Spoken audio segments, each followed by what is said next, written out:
Boa noite, pessoal. Sejam bem-vindos, então, aqui ao nosso canal Terça Livre. Hoje nós temos um debate muito esperado, um debate maravilhoso entre o Nando Moura e o Arthur Duval, que é do canal Mamãe Falei. Deixa eu só dar boa noite para vocês primeiro. Boa noite, Nando. Tudo bom? Boa noite, irmão. Tudo Boa jóia? noite, Arthur. Boa noite. Tranquilo?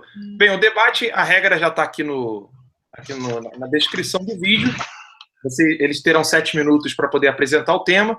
Depois tem 5 minutos de réplica, 5 minutos de tréplica e 2 minutos para a consideração final de cada tema. Os temas são 4. O primeiro, aborto como método anticonceptivo. O segundo, religião e política. O terceiro, liberação das drogas sintéticas. O quarto, a barriga de aluguel e casais homossexuais. Aí depois, no final de cada desses 4 temas, nós teremos 3 minutos de consideração final de cada um dos debatedores. Então, Alan, só te falar, tem 3 minutos de abertura para o Arthur, 3 minutos de abertura para mim também. Sim.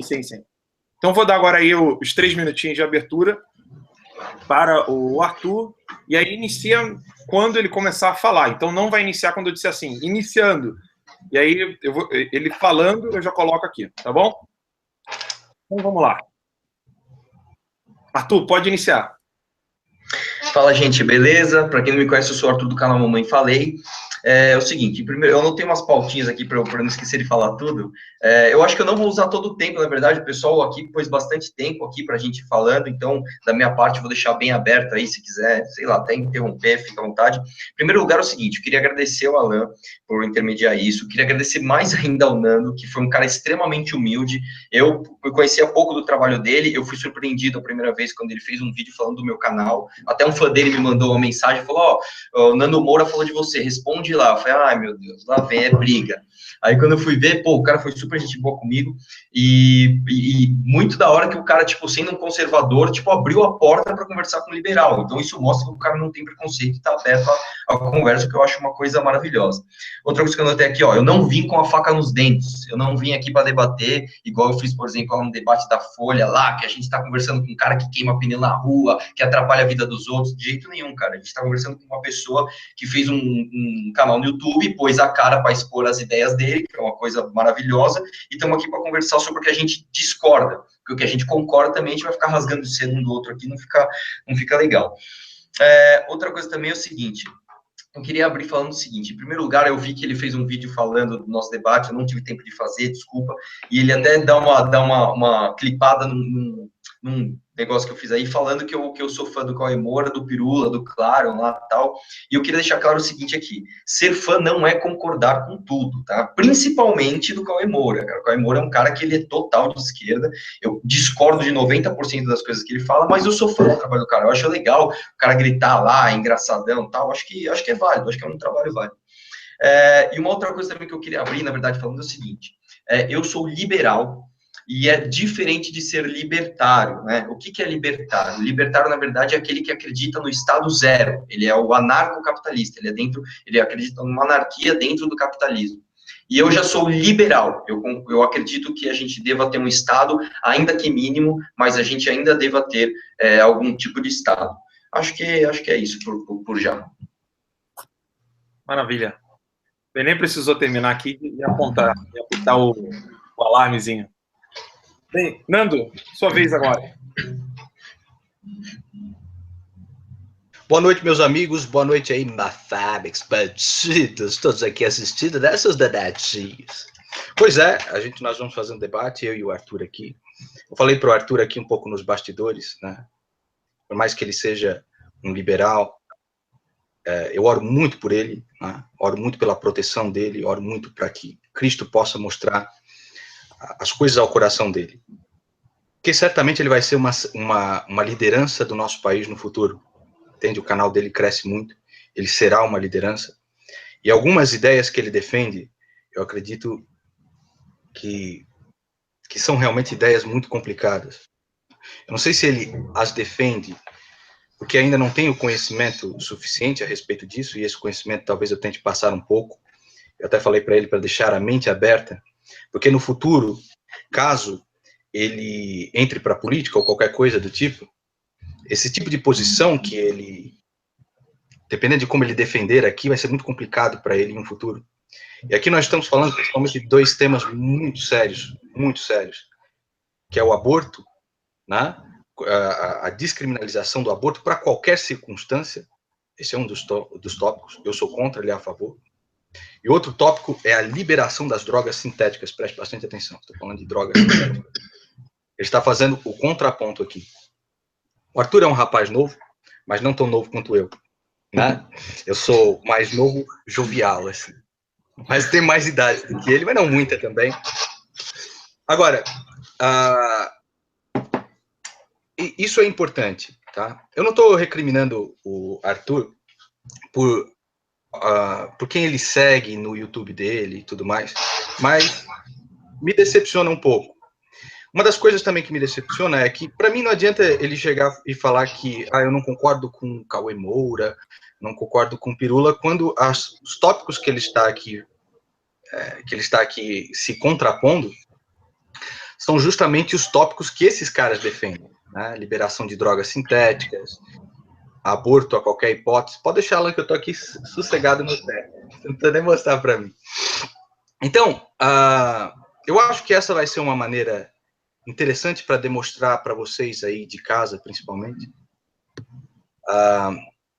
quais são os argumentos contra. Eu gostaria que vocês em casa pensassem com muita seriedade, com muita verdade a respeito do que eu vou dizer aqui para vocês, do que vocês abram o coração de vocês para entender aquilo que eu vou falar de maneira honesta, clara, com verdade. Eu não me interesso se você não gosta de mim, mas pelo menos ouça aquilo que eu tenho para falar aqui com verdade, com paciência. E é isso aí, Alan. Maravilha. Quase 3 cravados, né? 3 cravados. Muito bem. O primeiro tema que nós iremos abordar aqui, o Nando, na verdade, o Arthur, é o tema do aborto como método anticonceptivo, ou seja, o assassinato de crianças indefesas no ventre de suas mães. Então, o primeiro, o Nando inicia fazendo a abordagem em 7 minutos, e depois teremos a réplica do Arthur de 5 minutos, a tréplica de 5 minutos do Nando e as considerações finais. Então, Nando, a hora que você quiser começar, pode iniciar aí. O primeiro tema que nós vamos falar aqui é a respeito de aborto como método anticonceptivo. Amigo, aborto como método anticonceptivo é uma coisa ilógica só pela própria palavra. Porque se acontece um aborto, é lógico, aconteceu. Aquilo que nós estamos falando aqui, na verdade, é simplesmente retirar aquilo da mãe, não é? É retirar.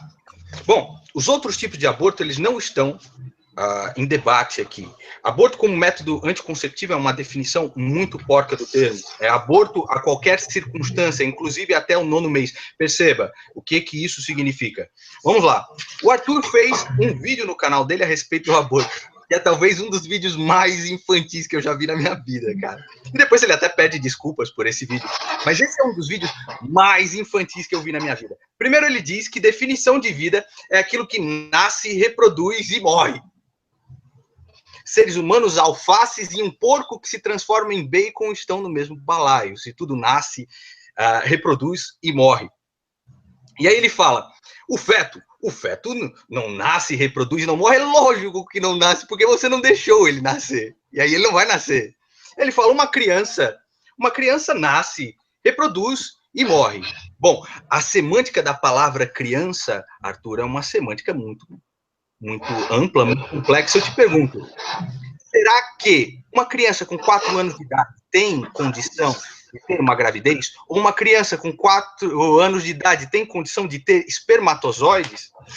Mas é claro que se você matá-la, ela não nascerá, reproduzirá, ou morrerá certamente porque você a matou, certo? Agora, nós vamos fazer um exercício lógico, tá, Arthur? Eu quero que você preste bastante atenção nesse exercício lógico, assim como as pessoas de casa, eu quero que prestem muita atenção nesse exercício lógico. Como você mesmo diz no seu vídeo posterior, falando, eu acho que eu falei algumas besteiras a respeito do aborto, como você mesmo diz, Arthur, você diz que a ciência não pode dizer quando começa a vida humana com 100% de certeza. A ciência não pode dizer com 100% de certeza quando começa a vida humana. Correto, Arthur? Bom, Se sim, o que acontece é o seguinte, não passa de um achismo seu.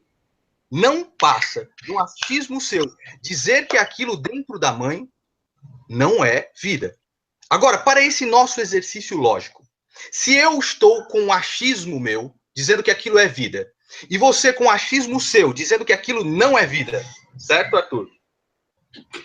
Que tipo de decisão você pode tomar, Arthur? Que tipo de decisão você pode tomar que possa ter 50% de probabilidade de eliminar uma vida humana? Que tipo de decisão você pode tomar na sua vida, Arthur, que possa levar a 50% de chances de ser homicídio? Ainda que fosse 1%, Arthur, como é que você poderia tomar uma decisão como essa, sendo que a ciência não dá 100% de certeza se aquilo é ou não é vida?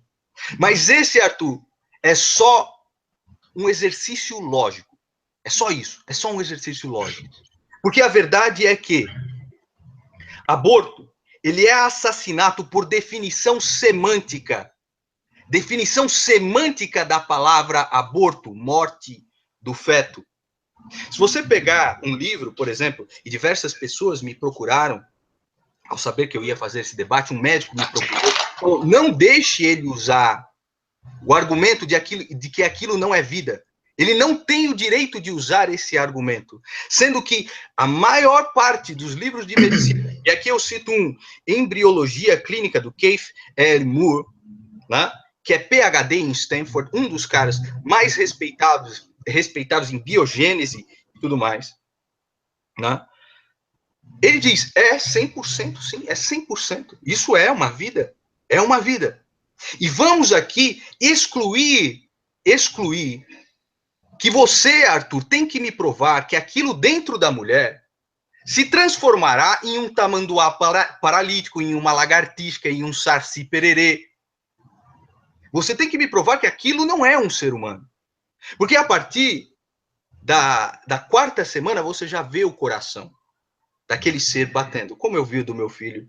Meu filho, infelizmente, não nasceu. Agora, eu acho engraçado, Arthur, porque isso é muito importante. Você, no futuro, será uma liderança. E você, agora mesmo, está defendendo exatamente a mesma posição que os esquerdistas defendem na escola. Aqueles mesmos que saem com os peitos pintados e todos maquiados, e vamos tirar, vamos abortar. Você está defendendo exatamente a mesma coisa. E você é um rapaz inteligente, você é um rapaz honesto, que faz o seu canal na maior boa vontade. É importante que você reflita a respeito disso, para que não te prejudique no futuro, num futuro, inclusive, político. Então, nenhum direito é oferecido àquele ser que é externo à mãe. Ele é absolutamente externo à mãe, porque contém material genético do pai e que foi concebido de livre e espontânea vontade em um ato livre de duas pessoas. Porque o que nós estamos falando aqui é a respeito de aborto como... não abortos que já são previstos por lei, no caso de estupro, etc. Não é isso que está em discussão aqui. Em um ato livre, dois eles fizeram isso. E você diz, eu sou liberal, e qual é o conceito mais caro que você tem? A liberdade dentro de você. Então eu te pergunto, você que é liberal, é a favor das liberdades humanas, o aborto é o crime absoluto contra a liberdade humana, porque priva aquilo que você pensa ser algo, priva aquilo que você pensa ser algo da possibilidade de ser, Arthur. Isso é realmente muito triste. É realmente terrível. Para mim foi um pouco decepcionante. É engraçado que você tem tanta empatia com os animais, no caso da vaquejada, e eu acho importante ter empatia com os animais, porque eles são filhos de Deus, né? São criaturas de Deus, mas não tem a empatia com filhos de Deus. O aborto não é, como dizem, simplesmente um assassinato, é um roubo, e nem pode haver roubo maior, porque ao malogrado nasce tudo. Rouba-se-lhe este mundo, o céu, as estrelas, o universo, tudo. O aborto é o roubo infinito, dizia Mário Quintana.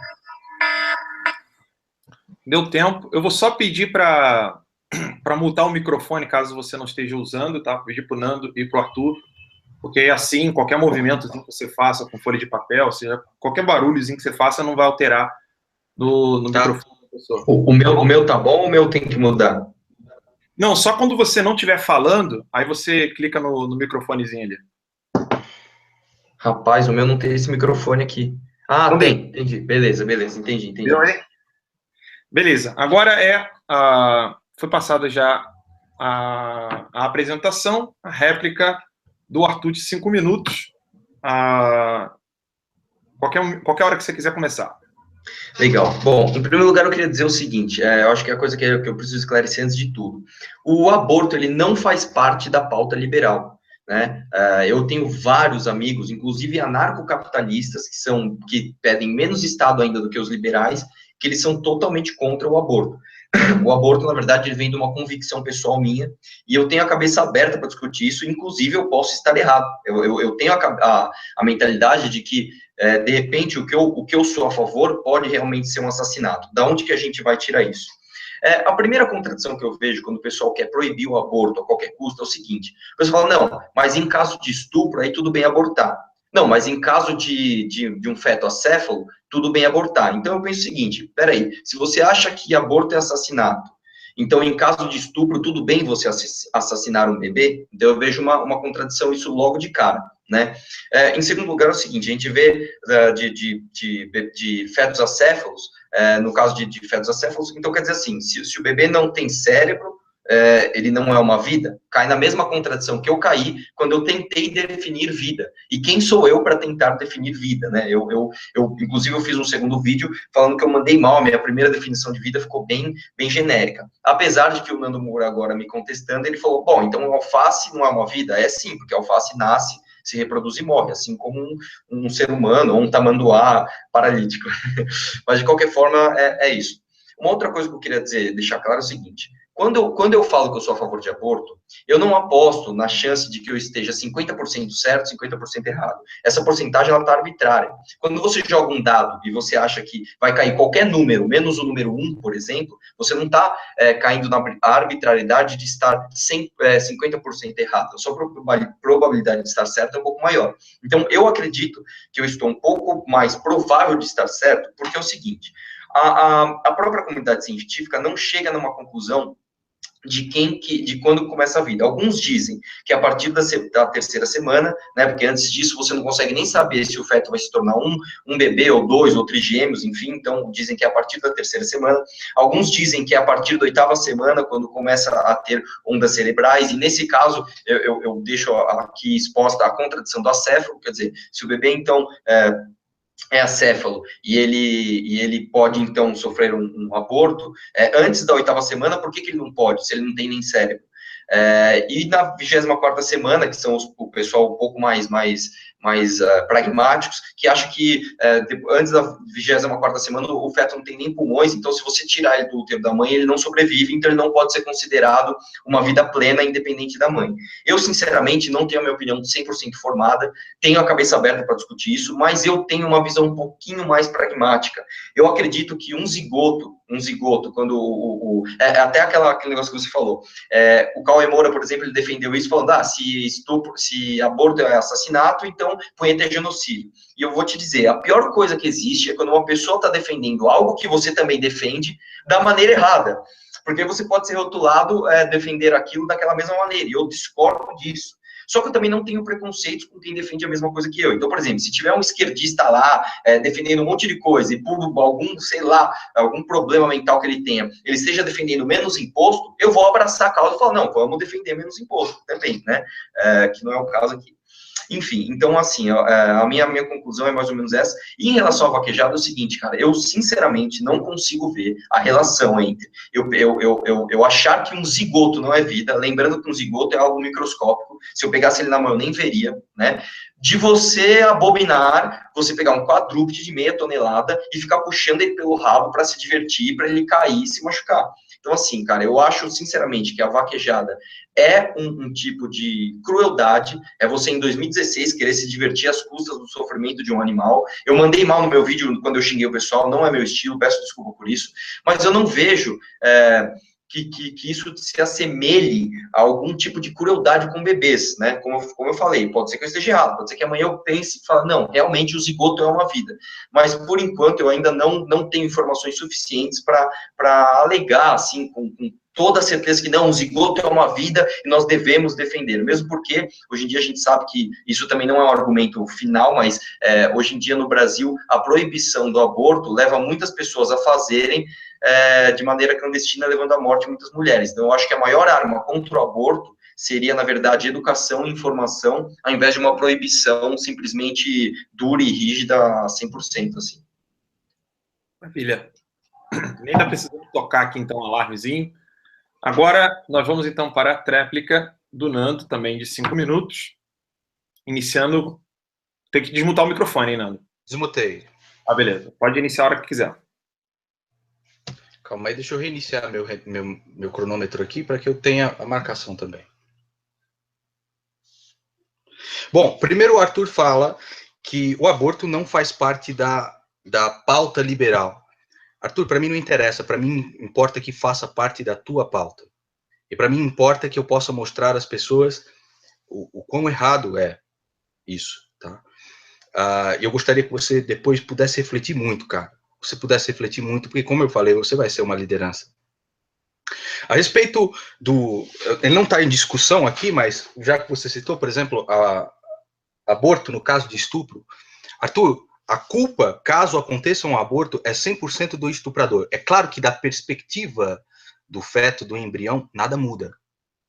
E eu vou te falar aqui algumas histórias para que você possa refletir. No Fantástico, há pouco tempo, uma mulher que ia ficar tetraplégica se ela tivesse se ela fosse até o final da gravidez, decidiu ir. E a filha dela é uma maravilhosa, é uma menina maravilhosa.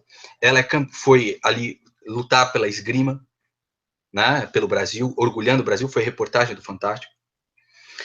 E tem também a história de uma indiazinha, que saiu na Folha do Nordeste, que ela foi estuprada com 9 anos e ela teve um filho. Isso já é uma história antiga, tá, Arthur? E aí perguntaram para ela o que é o maior amor da vida dela. Essa índia falou que o maior amor da minha vida é esse filho aqui. Ele é o maior amor da minha vida. Para que você entenda isso, eu recomendo que as pessoas aqui o estupro é um crime hediondo, é um crime que atenta contra a dignidade do ser humano. Mas eu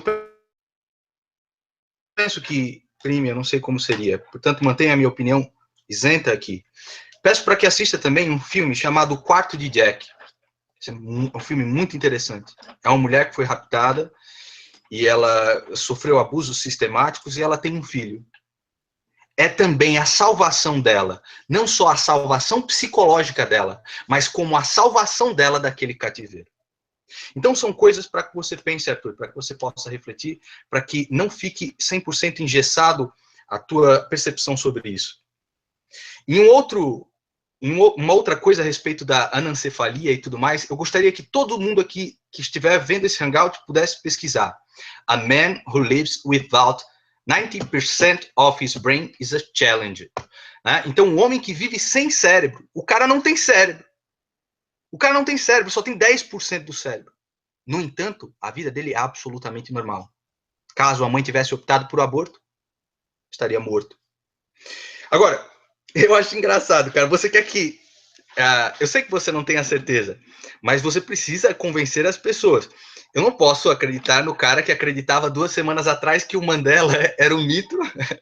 O Mandela do Partido Comunista, que participava daqueles grupos que colocavam um pneu na cabeça do cara, colocava querosene e queimava só para que os olhos da pessoa explodissem.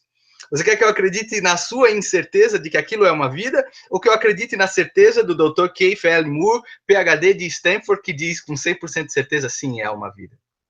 Tá? Então, está em desenvolvimento normal dentro da mulher é uma vida. Tá? Agora, eu gostaria que você refletisse mais a respeito da vaquejada e do aborto. É claro que nós temos que ter toda a empatia com os animais, criaturas de Deus. Isso sem dúvida. Mas Numa vaquejada, o animal vai e cai no chão, puxam o rabo dele. No aborto, eles enfiam uma pinça lá, quebram a caixa craniana da criança, sugam o cérebro dela, destroem ela da forma mais horrível e absurda que você pode imaginar. Você não consegue ver a diferença entre a crueldade de uma coisa e outra? E esse aqui é só um fato, para que vocês tenham noção. Uma mulher, ela pode chegar, por exemplo, no Pérola Byton, aqui em São Paulo, e ela dizer que foi estuprada. Essa mulher diz, eu fui estuprada. Não existe nenhuma comprovação a respeito disso, não existe nenhum tipo de boletim de ocorrência, nem nada. No dia seguinte, ela está na mesa de cirurgia para fazer o aborto. E eu acho que isso é uma coisa muito complicada, muito que me entristece muito mesmo, né? As crianças vieram aqui, tio, hoje é Halloween, a gente toca aí a campainha, você dá uns doces pra gente e tal. Eu vejo que cada uma dessas crianças, às vezes, poderia não ser o que elas são.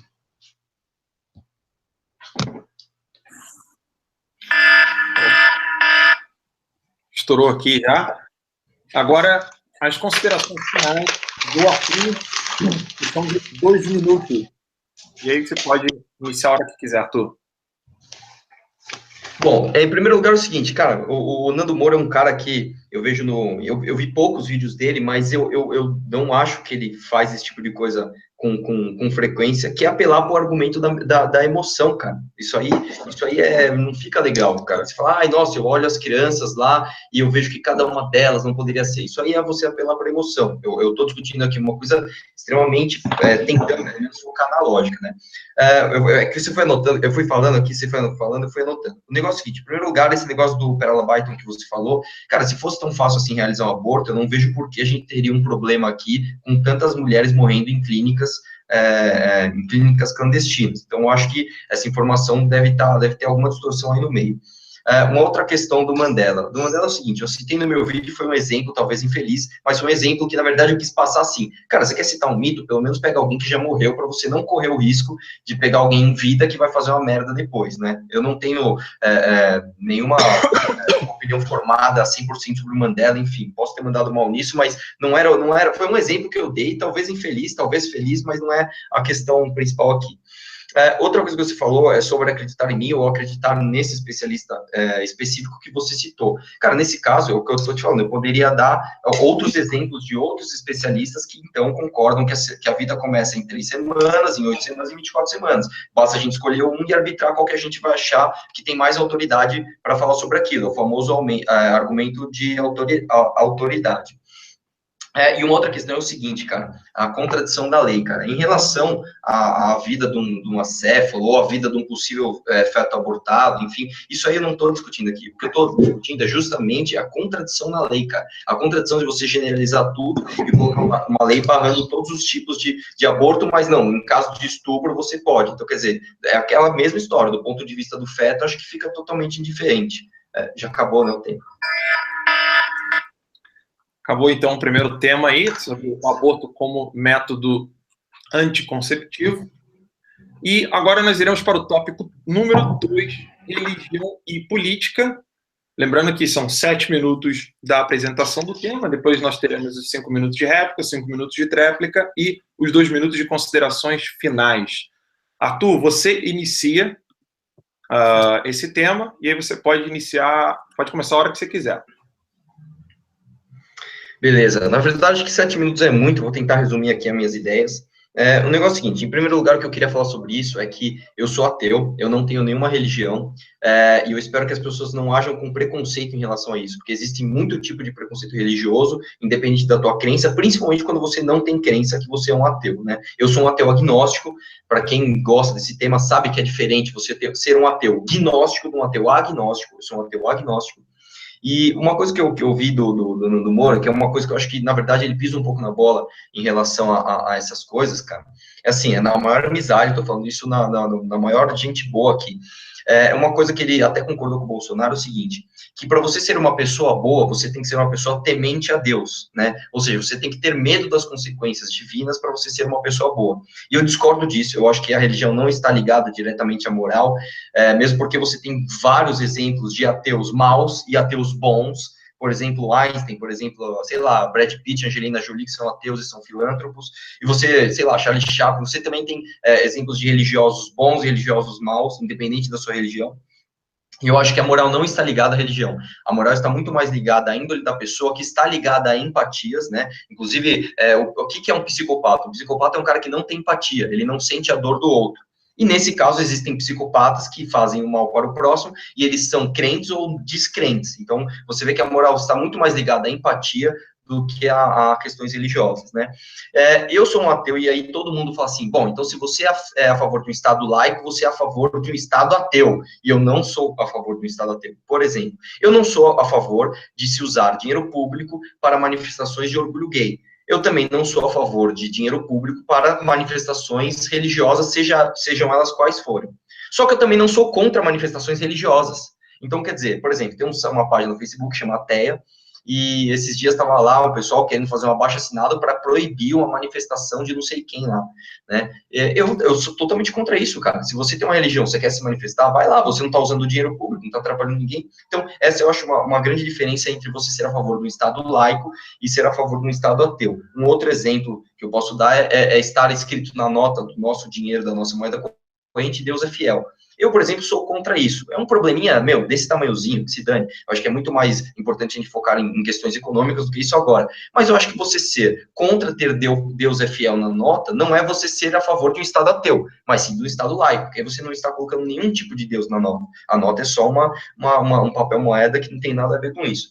E uma outra coisa que eu queria até perguntar pro Nando é o seguinte, eu estava vendo um vídeo dele hoje, inclusive, em que ele diz, ele fala mal do céu católico lá, do Porta dos Fundos e tal, e eu achei assim, na maior amizade, cara, eu achei um pouco arbitrário você definir o que é um humor inteligente ou não, mesmo porque nesse mesmo vídeo você cita o Chico Anísio, cara, que era um ateu e que faz piada com religião também, né? No caso do velho Zusa, ele faz piada com um bandismo, e ele tem o Tintone, se não me engano, acho que era um cara que era um pastor evangélico que só pensava em dinheiro. Isso não significa que o cara tem algum preconceito com alguma religião, ele só está brincando. Então, eu acredito que, eu não sei, esse tema religião na política é bem genérico, mas assim, eu acho que de uma forma geral, eu sou totalmente contra influências religiosas na política e contra elas também. Então, você tem que ser a favor de tudo. Uma outra coisa que eu queria falar aqui, por exemplo, eu sou liberal e eu sou contra, por exemplo, as pessoas que dão dinheiro, por exemplo, o Marco Feliciano, dá o cartão de crédito dele lá em troca de um milagre. Eu sou contra isso.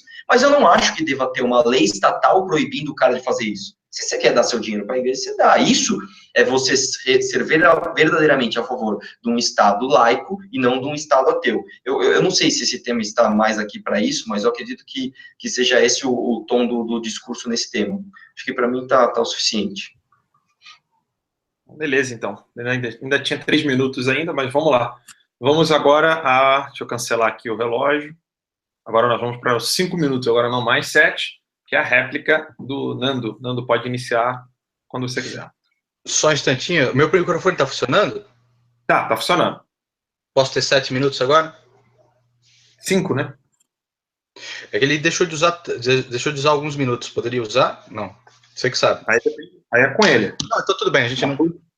Veja se o Arthur permite. Ele deu. Por mim, tudo bem. Ok. Beleza. Então, quando eu começar a falar, tudo bem? Beleza. Bom, no tema anterior, rapidamente, eu acredito que não seja um argumento à emoção, mas simplesmente uma coisa que é a minha vivência. Quando nós falamos de vida humana, quando nós estamos tratando de vidas humanas, é necessário falar a respeito de como você se sente em relação a elas. E eu gostaria depois que ele me dissesse qual especialista vai bater o ponto e colocar a carreira dele para dizer, né, qual especialista para dizer, a partir daqui é vida humana. Qual especialista em biogênese vai falar isso? Isso eu gostaria que ele me respondesse. Enfim, a respeito da religião e Estado, quero que você preste atenção aqui comigo, Arthur. Bom, primeiro, o baterista da minha banda, o Cláudio, ele é ateu. É um dos caras mais maravilhosos, mais fantásticos que eu já conheci na minha vida. Um dos caras mais certos também. Então, eu acredito que você confundiu, né? Eu não disse que você precisa ser crente para ser uma pessoa boa.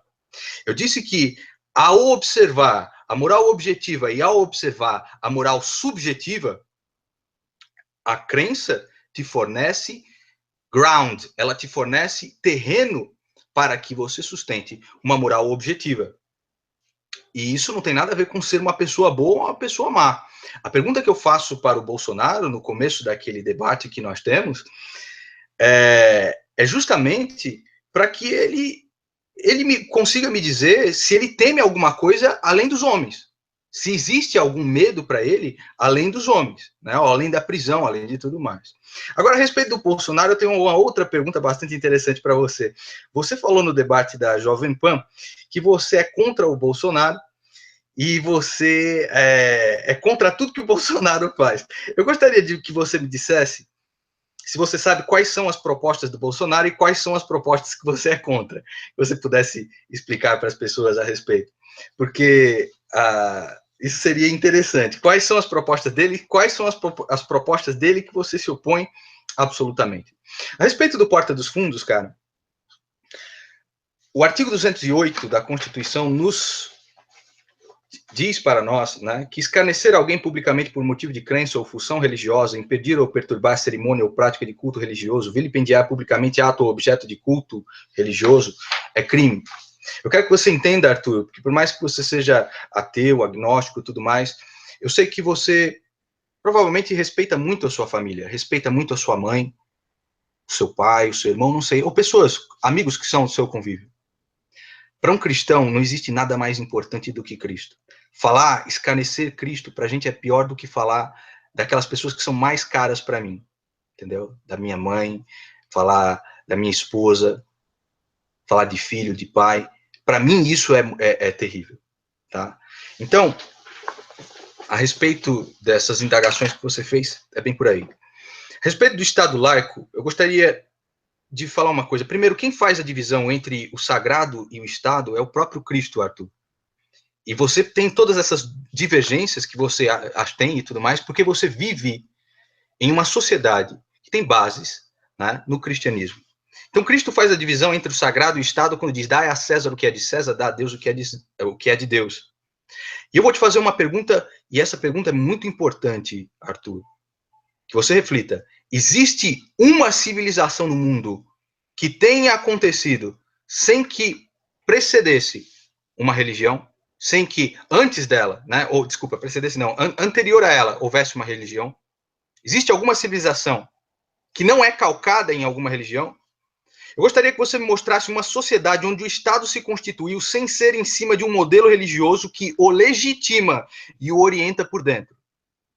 Isso eu gostaria que você respondesse. Como funcionaria uma sociedade sem uma zona de intersecção entre a religião e a política, Arthur? Como funcionaria? Porque eles são representantes do povo ali. Eles representam aquilo que o povo é. Então, esses são questionamentos que eu acho que você deve fazer. Bastante verdade, cara. Bastante verdade. Assim, você não me ofende quando faz esse tipo de pergunta, você não me ofende quando faz esse tipo de indagação. Mas esses questionamentos eu gostaria que você tivesse com você. Como eu disse, você vai ser uma importante liderança no futuro. Pense a respeito disso. Então, você propõe um Estado laico ou um laicista? Porque o Estado laico é aquele que o poder do Estado não se sobrepõe à religião. Ele deixa a pluralidade religiosa existir, acontecer. Né? O Estado ateu é uma coisa terrível. Qual foi o resultado do Estado ateu, Arthur? Você sabe. Milhões e milhões de mortos. É isso que a gente briga. É contra esse povo que a gente briga. A democracia, ela é a vontade da maioria dos brasileiros. E a maioria do povo brasileiro é o quê? Eles são o quê? Cristãos. Portanto, é lógico que existe um aspecto, existe uma influência do pensamento cristão na política. Isso não é ruim, é bom. Lembre-se que mesmo a abolição da escravatura veio dessa cosmovisão cristã a partir do William Wilberforce. Tem até um filme maravilhoso, chama Amazing Grace. Recomendo que todos assistam. Agora, quando eles falam a respeito de Estado laico, né, principalmente a respeito, tem na nota Deus, tá escrito Deus ali, tem crucifixos ali. Eu queria te fazer uma pergunta com sinceridade e com honestidade, Arthur. Se esses crucifixos te incomodam tanto, ou se isso incomoda tanto na nota, por que a gente não vai e implode logo de uma vez o Cristo Redentor? Por que a gente não acaba logo com os feriados religiosos aqui no Brasil e tudo mais? Então, a cosmovisão, a pluralidade de cosmovisões dentro da política é o que é mais importante, Arthur. Você deve você deve se atentar a isso. E uma das perguntas talvez mais importantes que eu possa te fazer, Arthur, e que você possa refletir, e que as pessoas em casa possam refletir, quais são as 3 pilastras que sustentam a nossa civilização ocidental?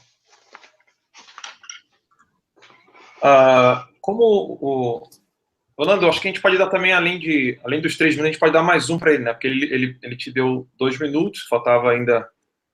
Claro, 3. Para mim tá bom. Aí, em vez de 5 minutos, Arthur, como tréplica, você vai ter 7 também, porque aí você usa 6, né? 6 minutinhos, aí você usa daqueles teus minutos lá, e aí fecha aqui. Arthur, pode começar a hora que você quiser. Bom, vamos lá. Cara, que ele foi falando, eu fui anotando aqui para não me perder. Então, vamos lá. Em primeiro lugar, você falou contra o Bolsonaro. Eu, sinceramente, não lembro se eu falei exatamente com essas palavras, eu sou totalmente contra o Bolsonaro. O que acontece é que, nessa entrevista que você fez com ele deixou claro alguns aspectos econômicos, ele fugiu de alguns, mas ele deixou claro alguns aspectos econômicos que são bem liberais. E eu sou totalmente a favor disso. Por exemplo, mas ele é um cara que ele é declaradamente a favor, por exemplo, da ditadura militar. Eu, sinceramente, não sei se ele tem um projeto lá de lei que quer passar a supremacia ao poder executivo, que seria a ditadura militar. Mas eu sou totalmente esse tipo de coisa. Eu sou totalmente contra excesso de autoritarismo, seja da esquerda nas partes econômicas, seja na direita em, sei lá, em liberdades individuais ou em outras liberdades. Então, por eu não ser a favor de autoritarismo, eu não sou a favor de alguma coisa que ele tende a levar para esse lado autoritário, né? Eu nunca falei mal dele, eu nunca falei que ele era desonesto, eu nunca falei que ele era, sei lá, um cara comprado, um cara isso, um cara aquilo. Eu não tenho nada contra ele, eu simplesmente não concordo com as ideias dele, simplesmente assim. É uma coisa bem, bem simples. Eu acho que era isso do Bolsonaro. Em relação a você falar que...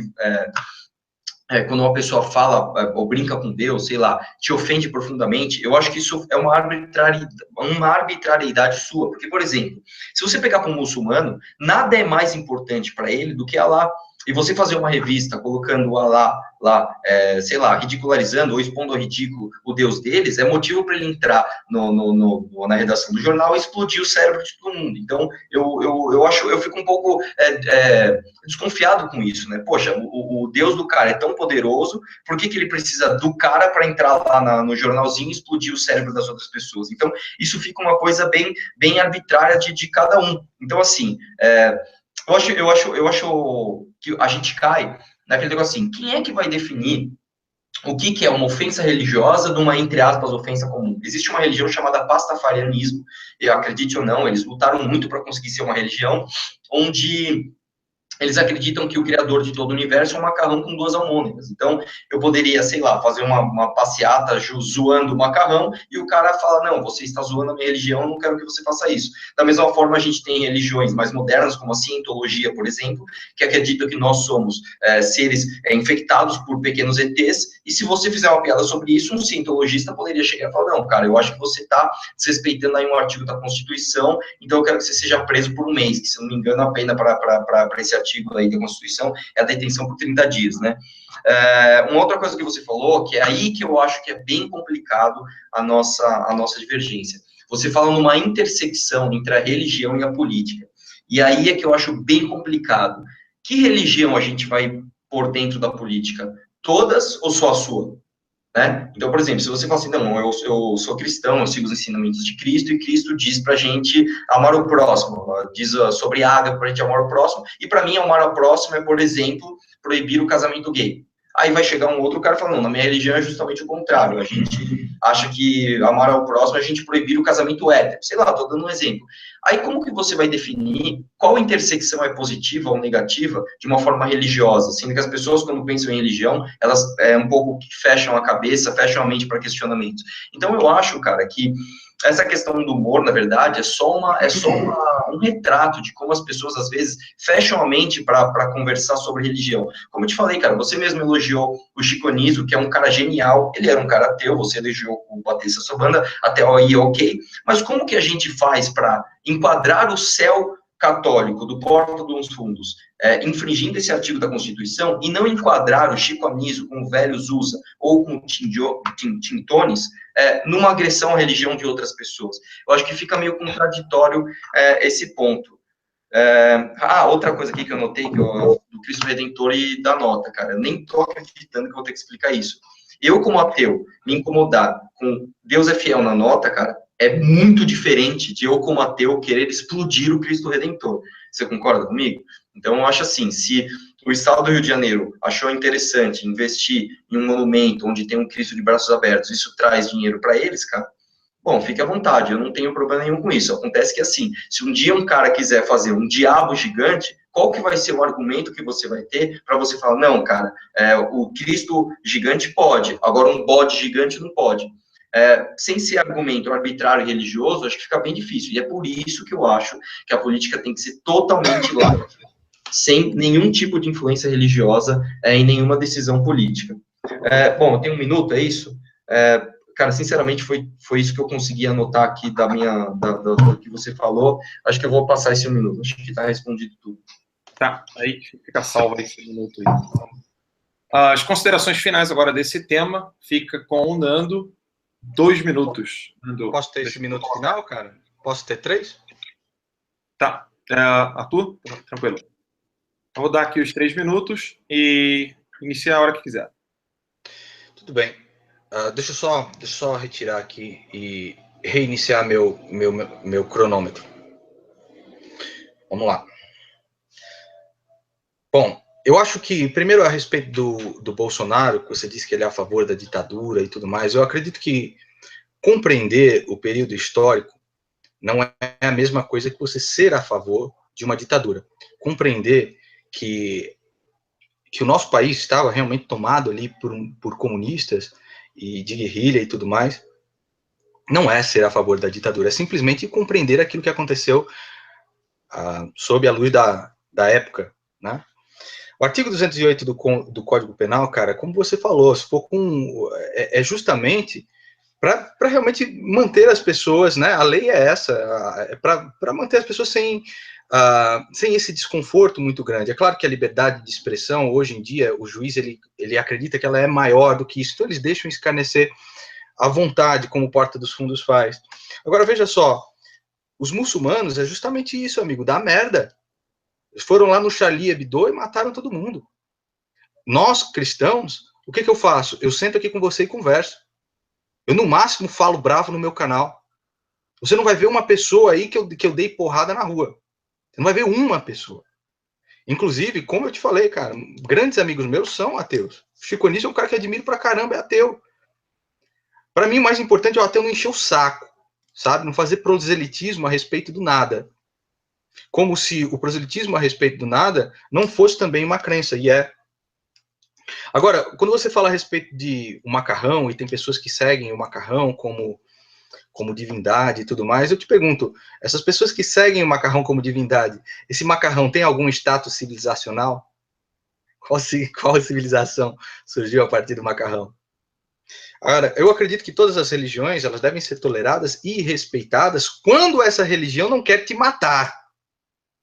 Entende? Então, por exemplo, o voodoo, a magia negra, de sacrificar e tudo mais. Eu gostaria que você mantivesse a mente aberta a respeito desses meus questionamentos, porque eles são legítimos, tá? E aí você fala a respeito, como é que é essa intersecção da religião com a política? Olha, nosso Estado é um Estado representativo, as pessoas vão lá representar.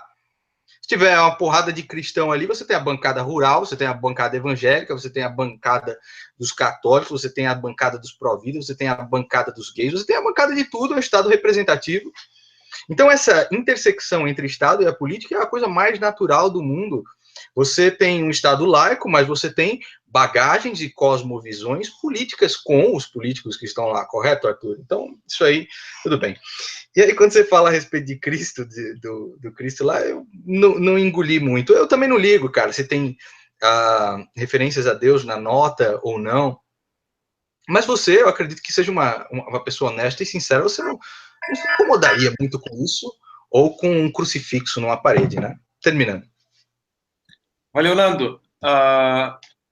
Vamos para o terceiro tópico agora. E esse terceiro tópico, quem faz a apresentação do terceiro tópico com 7 minutos, deixa eu mudar aqui o reloginho. 7 minutos agora é o Nando Moura. E é sobre a liberação das drogas sintéticas. Nando, você pode começar a hora que quiser aí. Só um instantinho, eu vou reiniciar meu.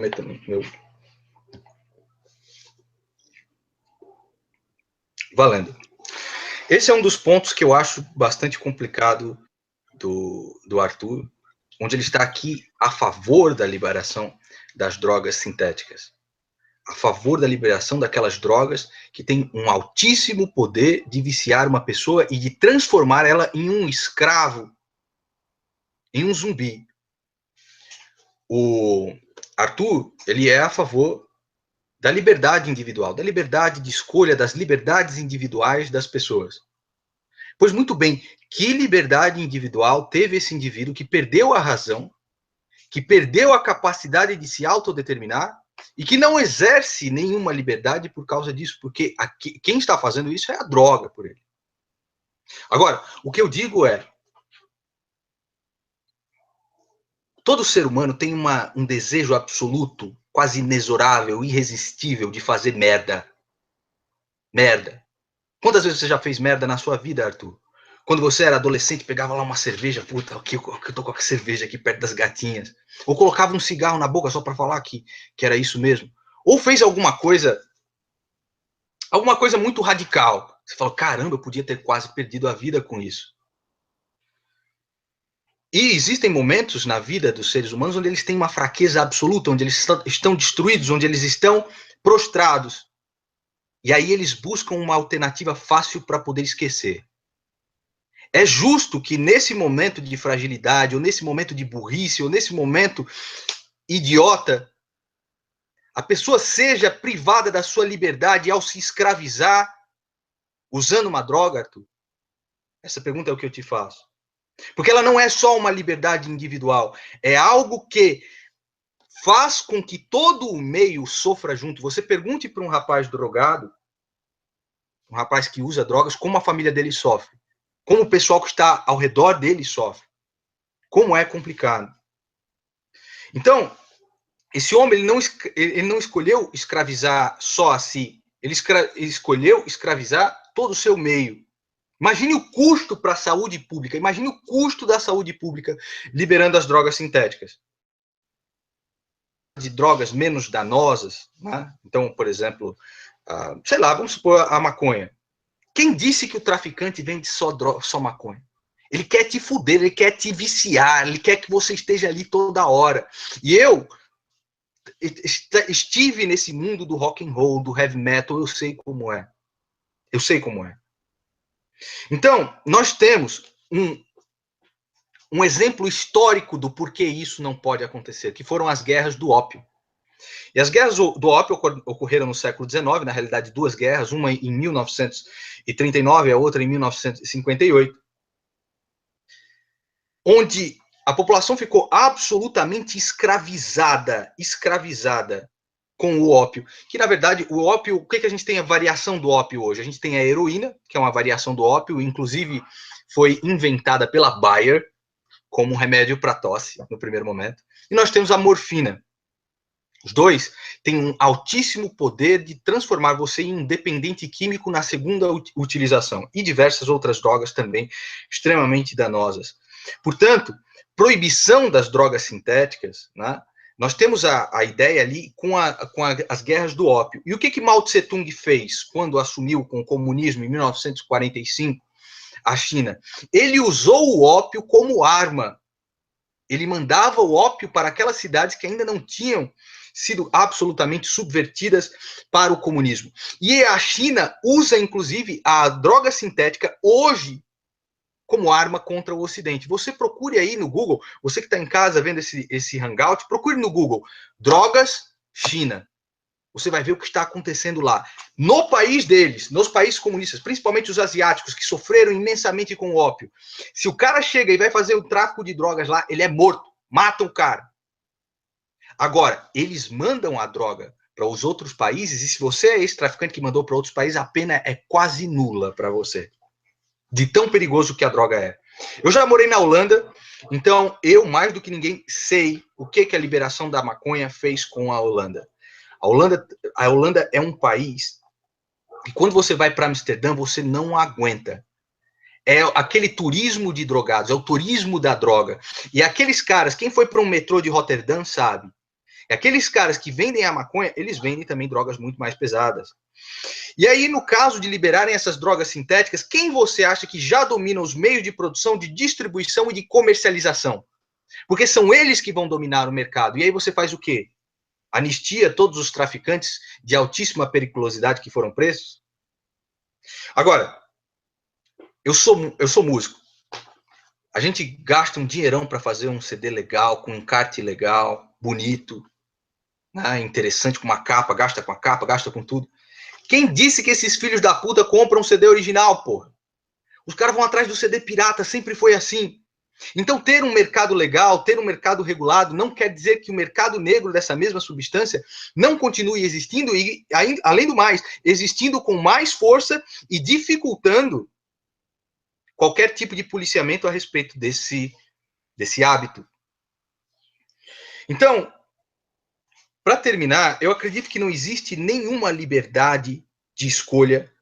Aquele indivíduo que escolhe aprisionar não só a si próprio, mas todo o meio que está do lado dele, as pessoas que estão ao lado dele. Não existe liberdade de escolha quando você escolhe a doença, quando você escolhe o sofrimento do próximo e a morte. A morte emocional e a morte física mesmo. Isso é ser liberal. Na minha opinião, isso é confundir o próprio conceito de liberdade com libertinagem.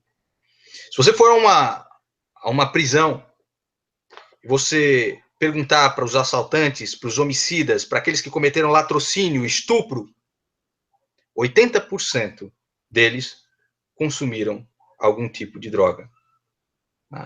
E principalmente drogas pesadas, drogas sintéticas. Gostaria que você refletisse muito a respeito disso, Arthur, porque é importante. Pode finalizar, cara. Maravilha. Agora nós teremos a réplica do Arthur, de 5 minutos.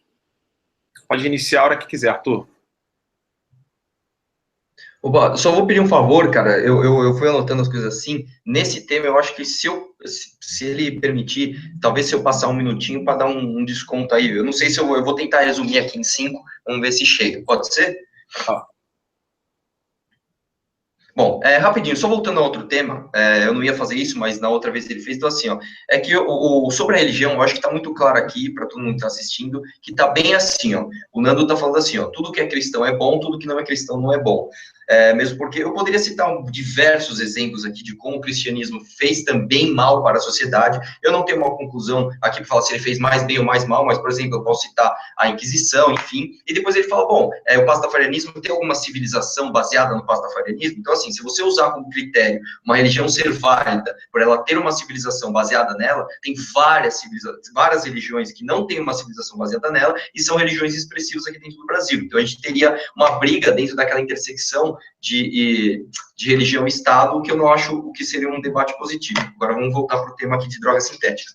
Em primeiro lugar, é o seguinte, eu queria deixar bem claro aqui que todo mundo, quando você fala assim, eu sou contra a criminalização da droga, o cara já acha que você é a favor da droga. Não, então ele pega todos os males que a droga faz e joga na tua conta. Como quiser, tá vendo? Você é a favor? Então olha o cara cracudo ali roubando. Isso aí é culpa sua. De jeito nenhum, cara. Eu sou totalmente contra drogas. Inclusive, eu sou um cara que a minha história com drogas é mais ou menos isso, cara. Eu nunca bebi, nunca fumei, nunca usei nenhuma outra droga, eu também não uso até hoje, e eu sou um cara muito radical em relação a isso. Principalmente quando eu assisti o Tropa de Elite, eu achava que não, tá certo, o cara que tá comprando baseadinho ali, ele tá sustentando o tráfico, ele é um filho da puta e tal, e eu era um cara até meio hostil com esse tipo de pessoa. E aí a gente cai num negócio que até foi bom você dar esse exemplo do produto pirata. Eu acho que a diferença entre, eu já falei isso várias vezes, a diferença entre o remédio e o veneno é a dose, cara. Então, como é que funciona? Por que que hoje a gente tem tanto estímulo à pirataria aqui no nosso país? Porque a diferença do produto original, cheio de imposto, por um produto totalmente desregulado e pirata é muito grande. Isso estimula as pessoas a comprarem o pirata. Nos Estados Unidos, por exemplo, você não tem quase mercado de pirataria, sei lá, de jogo pirata, porque a diferença é muito pouco, ou seja, a dose do Estado está muito grande aqui no nosso país. E aí é o seguinte, o que eu queria falar uma coisa aqui. A gente não pode justificar você proibir tudo de uma forma geral porque uma pessoa não soube usar. Eu não poderia chegar para você, vou dar um exemplo bem esdrúxulo, mas assim, vamos proibir carro. Por quê? Porque tem cara que corre de carro e mata os outros. A gente não pode fazer isso. Então, eu gostaria de usar um exemplo aqui, bem filosófico, na verdade, e também depois eu tenho um exemplo real para citar, mas é um exemplo filosófico, veja se você consegue, se você achar bacana a gente refletir sobre isso. Por exemplo, imagina um senhor de idade que tem um câncer terminal. E aí o cara fala, meu, ferrou, só tenho 6 meses de vida aqui, não quero fazer quimioterapia, eu quero passar esses 6 meses da minha vida bem. E ele, por opção, ele escolhe cheirar cocaína. Ele fala, eu quero cheirar cocaína, eu tô a fim de cheirar cocaína nesses meus últimos 6 meses de vida. Eu, Arthur, sou contra isso. Eu acho que isso vai fazer mais mal do que bem, mas quem sou eu para julgar a escolha de um senhor que teve a história de vida dele e decidiu usar os 6 meses de vida dele cheirando cocaína? Você concorda que você não pode simplesmente proibir e inibir a escolha desse cara? Você está inibindo isso usando um argumento de que, não, peraí, mas e um jovem de 15 anos que um dia ele vai ter acesso, sei lá, a cocaína e ele vai se perder na vida? Eu concordo com você. Acontece que eu acho que a maior arma que a gente tem para esse jovem não cair nas drogas pesadas não é a proibição, não é a violação da liberdade individual desse outro indivíduo, que é o senhor de idade, mas sim a educação, mas sim a informação. Eu, por exemplo, vou te falar que eu nunca cheirei cocaína, não porque ela é proibida, porque eu já vi cocaína na minha frente várias vezes, eu tenho vários amigos que cheiram, e ela é proibida, ou seja, a proibição não impediu essas pessoas de chegarem até ela.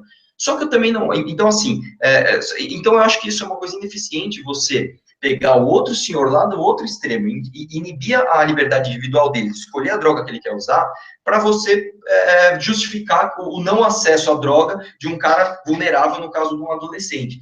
Eu não sou anarcocapitalista, tá? Eu tô no meio, e a verdade, cara, que nós dois temos que assumir é que é o seguinte, a sociedade não aprendeu a lidar com esse problema das drogas. Isso é um problema histórico do ser humano, e em países desenvolvidos já se fizeram algumas experiências que não se provaram positivas, como, por exemplo, aquela praça onde o pessoal era drug-free, você podia ir lá e usar, e o governo até te dava a seringa para você usar e não pegar AIDS, isso se provou uma experiência ruim, mas também a proibição não se provou uma experiência positiva. Você tem, por exemplo, o exemplo clássico que todo mundo dá, que é dos anos 20 nos Estados Unidos, quando se proibiu o álcool, você aumentou o consumo. Então, quer dizer, a proibição ela não é um fator eficiente na diminuição do consumo. Então, assim, eu queria deixar claro que, assim, eu não estou no extremo de liberar tudo, falar, eu vou comprar um pão lá na esquina, então me dá uma pedrinha de crack aqui. Mas eu também não estou no outro extremo de falar, não, proíbe todo mundo, inclusive um senhor, de usar a droga que ele quer, por exemplo.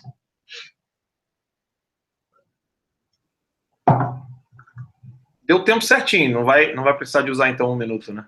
A mais. Então, agora vamos para a tréplica com o Nando, da câmera aqui. Essa agora Quanto é a tempo tréplica. eu tenho, Arthur? Tá me ouvindo? Ele tá 5 Quanto minutos. tempo? Eu tenho 5 minutos? De tréplica. Tem certeza, cara? Sim, e aí 2 minutos de consideração final dele. Ah, tá. Então eu tenho 5 minutos agora. Tudo bem. Vamos lá. Então é o seguinte, voltando rapidamente aqui, o Arthur, eu acho que ele está usando alguns dados errados, que são dados da mídia, para falar a respeito de Inquisição.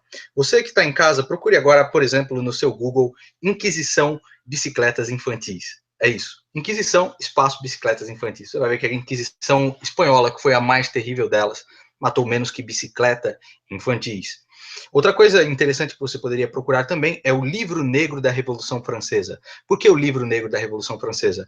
Porque em um ano a Revolução Francesa matou mais do que 4 séculos de Inquisição. Em um ano. A Revolução Francesa matou mais do que 4 séculos de Inquisição. E por que isso é importante? Porque a Revolução Francesa foi justamente a experiência do mundo com o Estado liberal.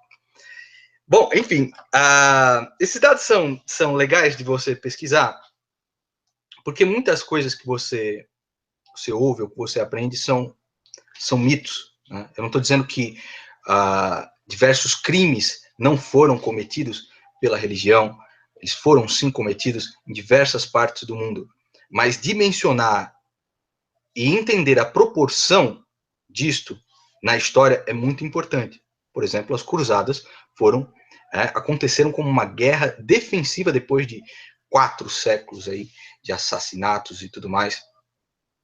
Vocês podem procurar aí o mito das cruzadas no próprio YouTube de vocês, é muito importante.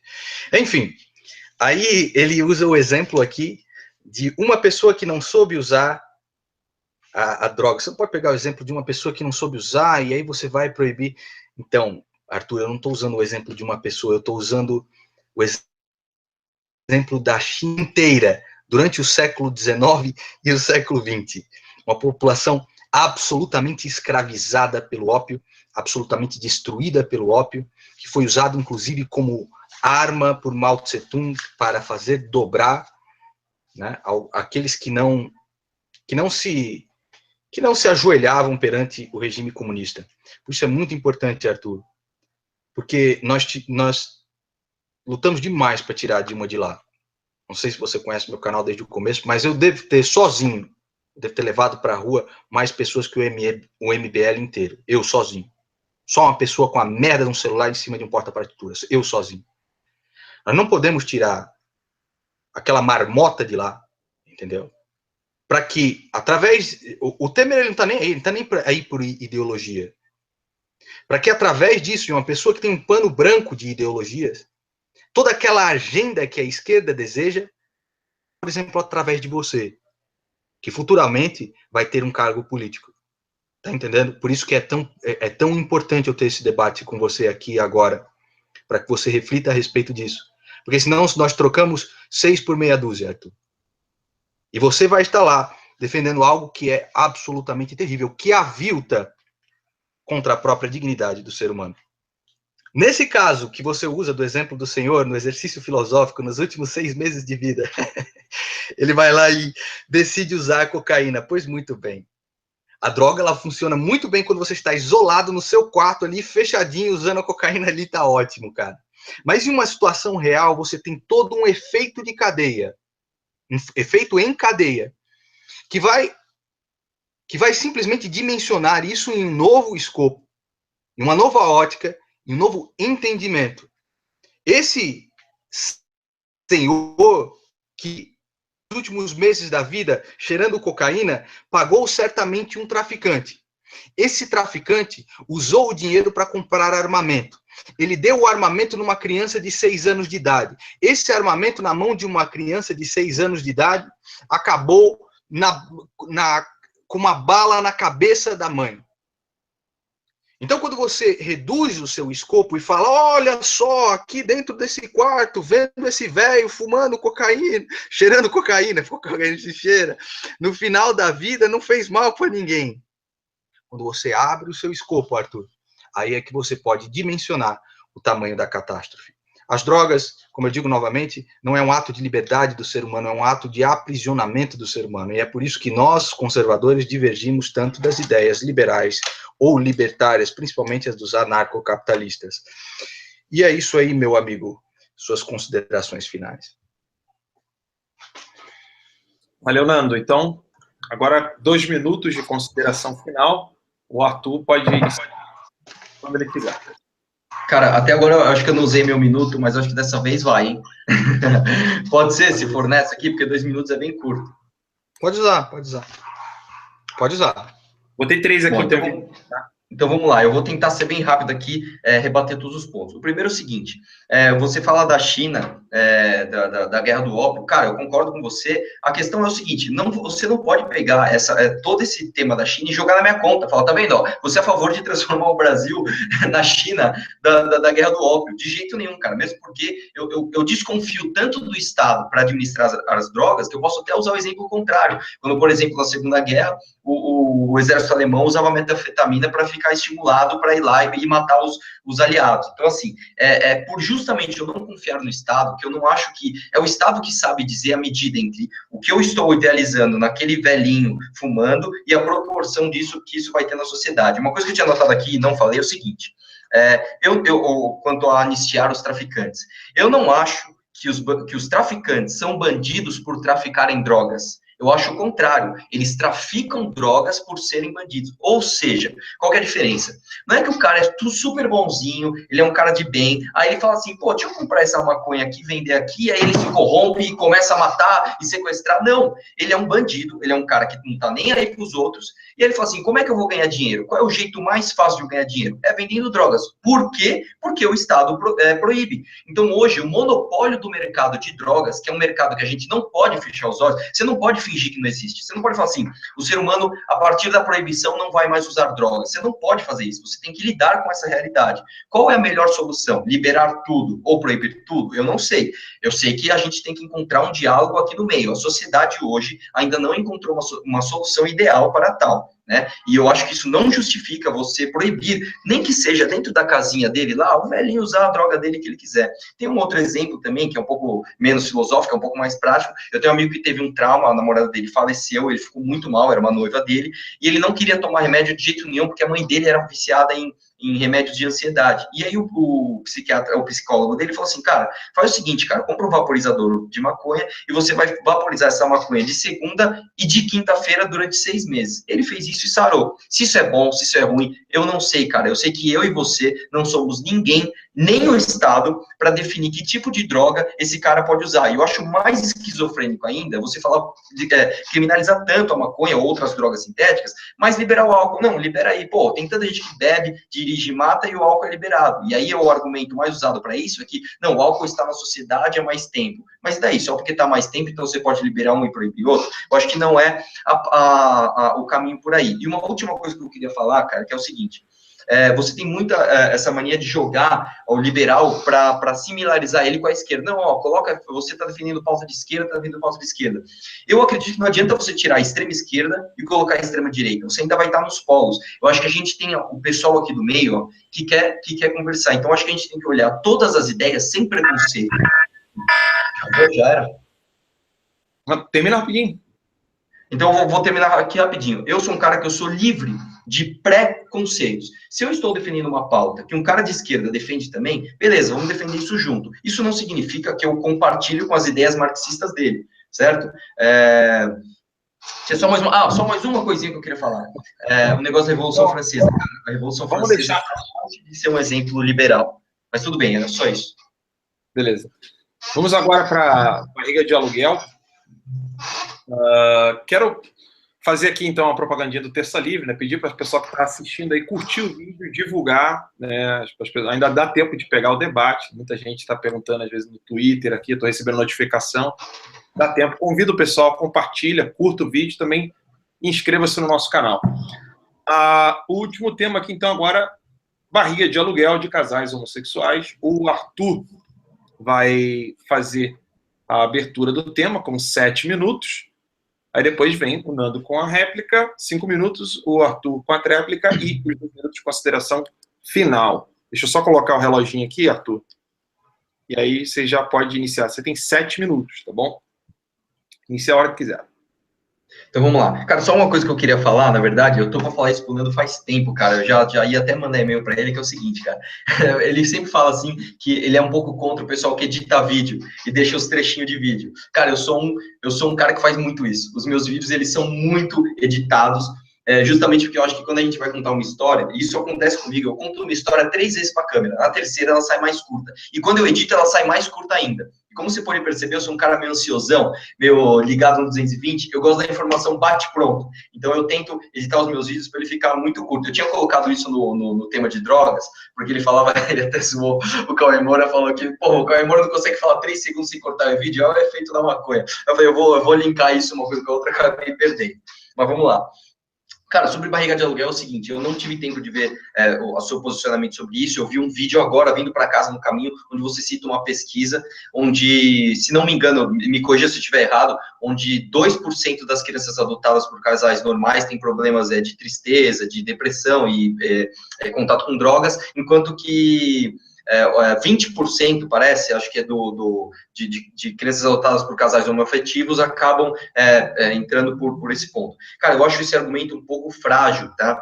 Porque é o seguinte, em primeiro lugar, a gente tem os outros 80. Então, a gente está falando de 100 crianças que foram adotadas por casais homoafetivos, 80 ficaram felizes e saltitantes, e 20 delas ficaram com algum problema de tristeza, depressão ou contato com drogas, por um fator que a gente não sabe se é isolado. A gente não sabe se isoladamente, por ela ter sido adotada por um casal homoafetivo, foi o que causou ela fazer isso, tá?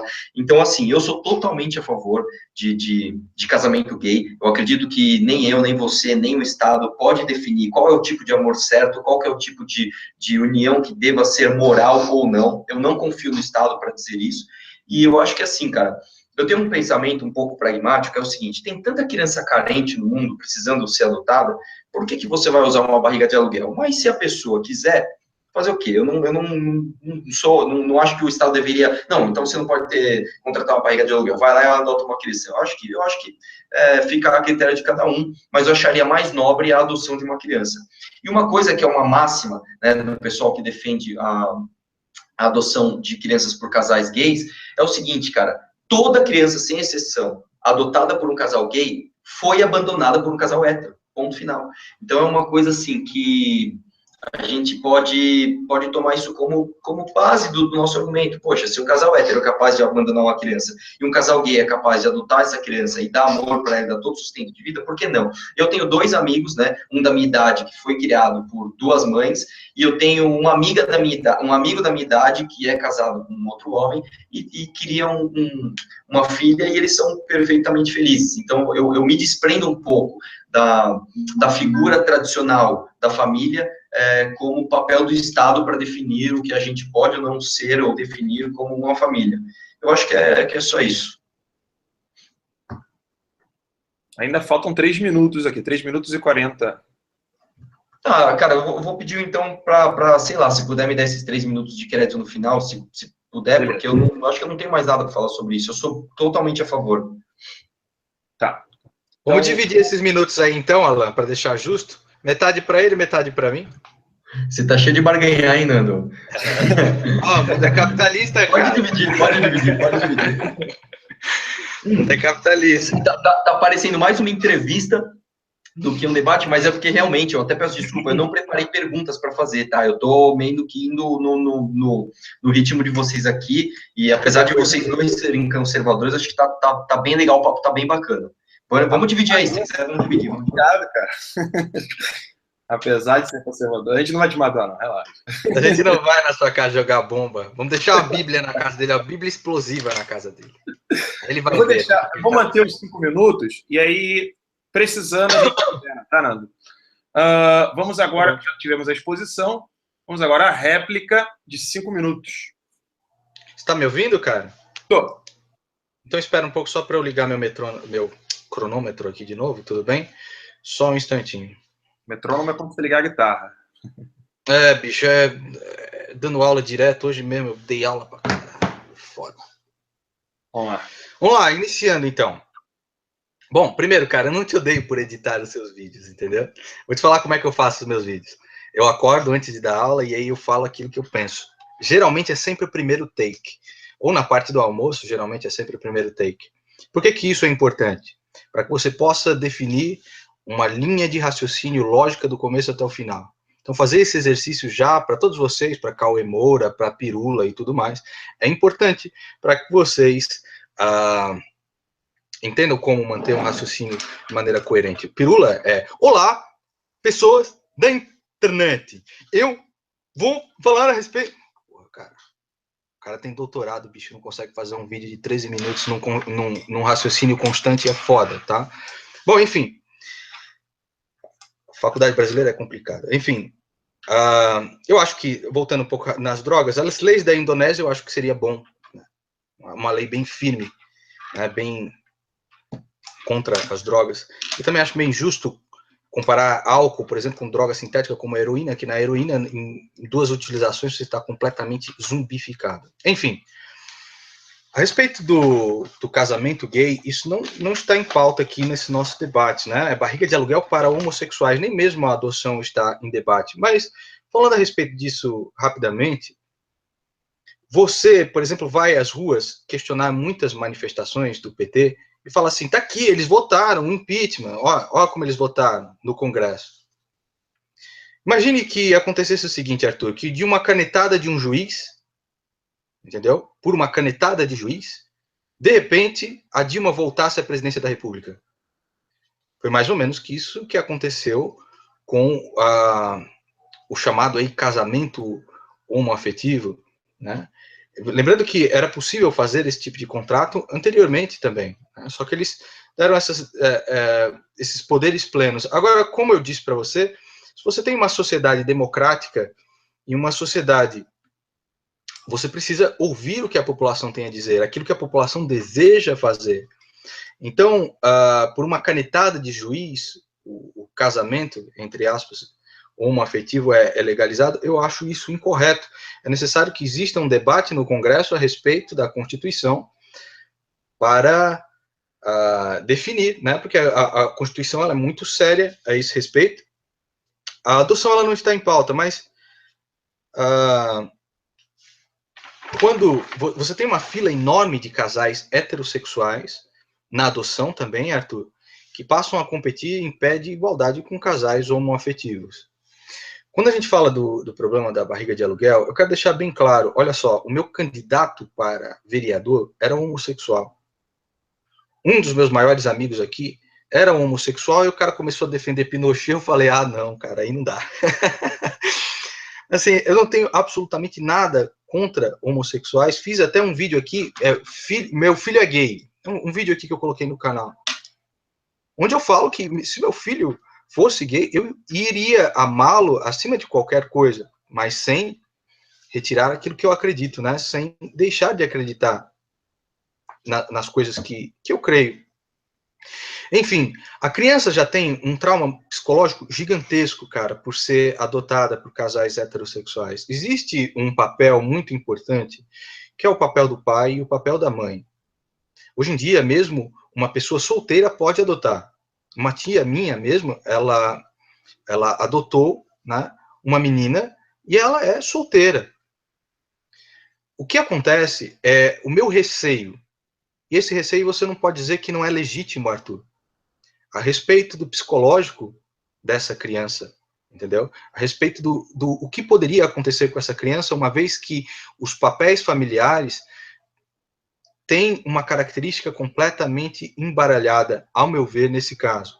Então, existe um grande receio, e não existem estudos, né, que a gente possa ter a esse respeito. Portanto, eu acredito que a posição conservadora de alicerces do que é casamento, do que é uma união, eu vou usar um minuto a mais, tá?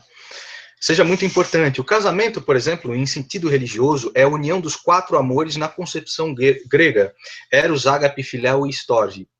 É a única relação humana, e por isso é tão sagrado para aqueles que acreditam, é a única relação humana que consegue englobar esses 4 tipos de amor. Pois muito bem. O casamento civil, ele é baseado em 4 pilastras: número, gênero, espécie e sangue. Precisam ser, numeral, 2 pessoas, precisam ser de gêneros opostos, precisam ser da mesma espécie e não podem ter laços sanguíneos de parentesco muito próximos, né? Então, por exemplo, um pai com uma filha não pode casar. Se não vale gênero, Arthur, por que é que tem que valer número? Se a única coisa que conta é a sua felicidade ou a minha felicidade, se o casamento ele é definido por um ser feliz ou não, e você só vai saber a tristeza que é um casamento quando você tem que limpar uma privada entupida, Então, se a única coisa que define a felicidade do casamento, por que eu não posso casar, por exemplo, com 6 ou 7 mulheres? Então, essa é algo bastante complexo, né? Eu gostaria de ouvir o que você tem para falar a respeito. Pronto, o Nando terminou aí, né, usando aquele... E o Arthur agora vai para a tréplica, é isso? Certinho? Sim. O Arthur vai para a tréplica de 5 minutos. Lembrando aí que, caso você necessite, Arthur, de 1 minuto e meio, tá? Para continuar, você pode usar. A hora que você quiser começar. Bom, na verdade é o seguinte, eu acho que esse tema, por incrível que pareça, eu acho que ele é o mais simples de todos, porque eu acho que aqui a nossa divergência, ela fica bem, tipo água e óleo mesmo, e é uma coisa que a gente não tem dados e exemplos ao longo do mundo para a gente discutir. Então, assim, a primeira coisa que você falou é uma coisa interessante inclusive eu estou tendo contato com isso agora. Eu tinha a opinião que quase tudo na sociedade deveria ser definido por plebiscito, né? Se você estudar a história da verdadeira democracia, do jeito que ela era na Grécia, ela era assim, tal. Tem gente que gostaria de inverter a pirâmide hoje, de como é o sistema político, para a gente ter muito mais plebiscito. E, na verdade, discutindo até com pessoas mais técnicas, que sabem muito mais do que eu estou começando a mudar um pouco essa opinião. Então, eu acho assim, não sei para esse caso, tá? Não sei para esse caso, mas nem sempre um plebiscito seria a melhor decisão. Por exemplo, se a gente fizesse um plebiscito hoje, galera, vamos aumentar o salário mínimo para R$5.000, eu duvido que não ia passar e eu duvido que o Brasil não ia quebrar, né? Então, assim, realmente a gente tem que parar e analisar quais são as decisões que a gente vai tomar por meio de plebiscitos ou não, né? Realmente eu acho que isso cabe uma conversa, né, esse assunto, mas eu acho que é o seguinte, eu acho que, e aí você pode me corrigir se eu estiver errado, eu acho que a posição conservadora é justamente isso que você disse, por ter um receio do que seria, por exemplo, a falta de um pai na vida de uma criança, de uma figura paterna, ou por ter um receio de como seria a criação de um casal homoafetivo para uma criança diferente de um casal hétero para uma criança, por causa de um receio, se usa a autoridade do Estado para proibir tudo. E eu sou contra isso, cara, eu sou contra isso. Eu acho que, assim, se a gente não pode simplesmente falar assim, poxa, eu tenho receio de como isso vai ser, então proíbe todo mundo. Vamos passar na frente os casais héteros. Eu acho que isso seria um tipo de privilégio e não seria tratar as pessoas como iguais. Eu sou totalmente contra, cara, qualquer privilégio, e você pode justificar a minoria que você quiser. Eu sou a minoria de negros, sou contra privilégio, sou contra cota, sou contra essas palhaçadas. Sou gay, então a gente tem que ter uma parada gay na Paulista financiada pelo Estado. Sou totalmente contra. Sou a favor da parada gay, quer fazer, faz, mas com dinheiro próprio, né? Finalmente, eu acho que eu também não sou a favor de nenhum tipo de privilégio para casais héteros. Então, assim, se você tem numa fila lá um casal hétero e um casal homoafetivo, eu não vejo nenhuma razão lógica para a gente dar o privilégio de um casal heterossexual passar na frente do casal homoafetivo.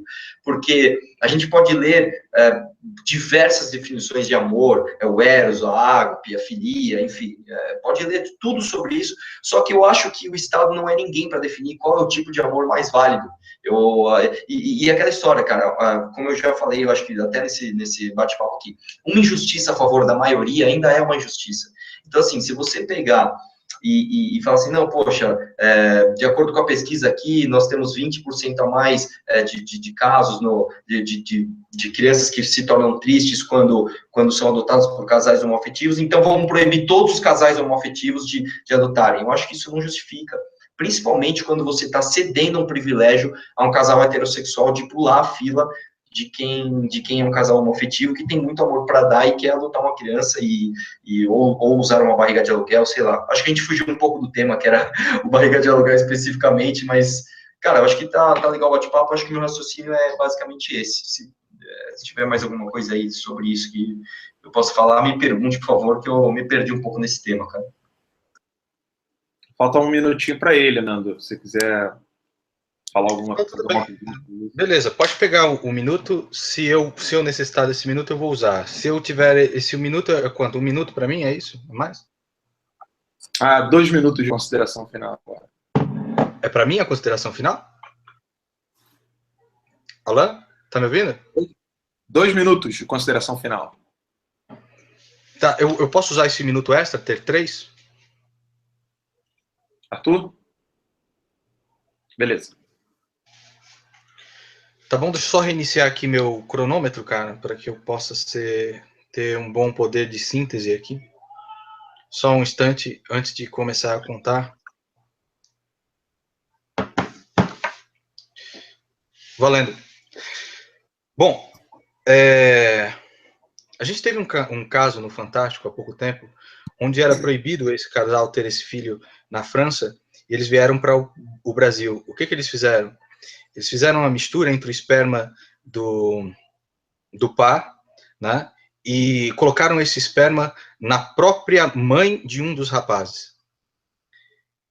E aí teve esse filho, né? Você tá entendendo? Exatamente. Misturaram o esperma, depois colocaram esse esperma na própria mãe que gerou o filho. Depois eu te mostro, isso aí saiu no Fantástico. Sim, foi isso que aconteceu, exatamente. Você tá fazendo assim e eu faço assim também. A criança, uma vez que ela nasceu, a avó, que é mãe, né, passaria a ser avó, e a partir do momento que a criança fosse desmamentada, né, ela não amamentasse mais, ela iria para a França. Eles vieram para o Brasil para fazer isso, porque não tinha legislação aqui, na França é proibido, iria viver com esse casal lá. O que eu te pergunto, Arthur, é o bem-estar psíquico dessa criança, como ele ficaria? Nosso tema é justamente esse, barriga de aluguel para par homossexual. Existem homossexuais, por exemplo, que vão para países muito pobres e simplesmente compram a pessoa para que ela seja essa barriga de aluguel. Fazem dela, é quase como se fosse um tráfico humano, usam ela simplesmente como receptáculo para essa barriga. Isso é muito sério, Arthur.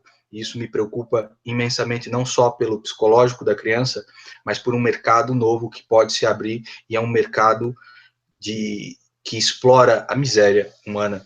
É realmente uma coisa terrível. Eu acredito que você não pode brincar com a psique humana. Eu acredito que esses papéis definidos de pai e de mãe são muito importantes. E você tem que ver que a partir de uma minoria se cria um super direito, que é um direito de igualdade, que é um direito de igualdade que é inclusive negado pela própria natureza do ser, que é a própria natureza daquilo que é um casal homossexual. A homossexualidade, Arthur, ela sempre existiu. O problema é que ela passa a ser, então, um alicerce da sociedade. Ela passa a ser um alicerce tão importante quanto um casamento heterossexual. Isso nunca se viu na história do mundo, e nós não sabemos o que vai dar. Eu te digo, Arthur, eu tenho medo, entendeu? Eu tenho medo desse tipo de coisa. Eu não sei o que vai dar. Não sei se depois nós vamos ter diversas crianças com problemas psicológicos no futuro. Um amigo meu, o pai dele se separou, e o pai dele começou a ter relações homossexuais com diversos homens, e isso na casa. Essa é a 5ª clínica de recuperação que meu amigo passa, tratamento de drogas agora. Tá? Então é uma coisa realmente muito séria, Arthur, que me deixa com medo. Você diz, é um receio, mas é um receio legítimo, e você tem que entender a legitimidade do meu receio a respeito disso. E a pergunta que eu faço é, qual é o bem maior? O que está acima das coisas? Ou o que deve estar acima das coisas? O teu desejo sexual ou o bem-estar da psique ou do psicológico daquela criança, que no caso tem avó, que na verdade é mãe, que na realidade foi para a França e que foi desamamentada e que tem 2 pais, e se esses pais se separarem, o que acontece? Entende toda a problemática? E é isso aí.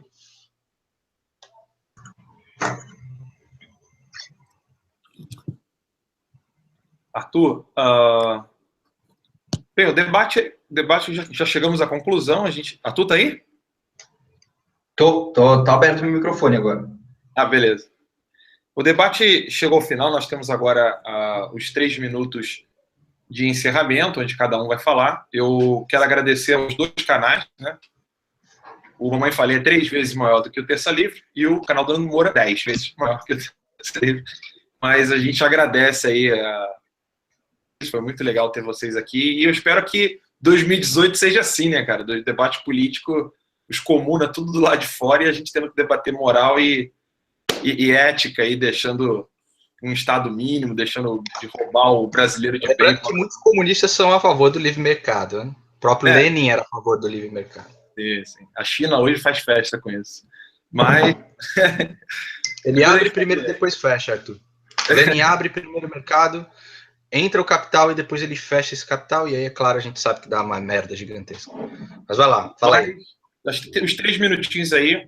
Convidar o pessoal que ainda não conhece o canal Terça Livre, todos os sábados ou sextas-feiras, normalmente sábado à tarde, nós temos um programa chamado Update Brasil, com o americano Jeffrey Nyquist. É muito interessante, mesmo o pessoal não sabe inglês, depois esse hangout ele é legendado em português, e semana que vem a gente vai estar com um ex-agente da CIA, que é o Dr. Peter Fry, vai estar de volta aqui no canal Terça Livre.